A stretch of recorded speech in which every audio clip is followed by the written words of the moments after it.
استهدفت القوات المشتركة مواقع ميليشيا الحوثي في شمال محافظة الضالع بعد ساعات من استهداف الطيران عددا من المواقع المستحدثة بمديرية دمت.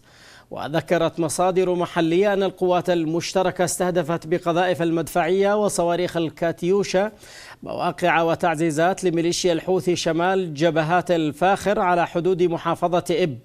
ورغم الهدنة إلا أن جبهة الضالع كانت أكثر الجبهات اشتعالا وتكبدت فيها الميليشيات الحوثية أعدادا كبيرة من القتلى، آخرها الأسبوع الماضي حيث قتل أكثر من 23 من عناصرها في هجوم فاشل استهدف مواقع القوات المشتركة.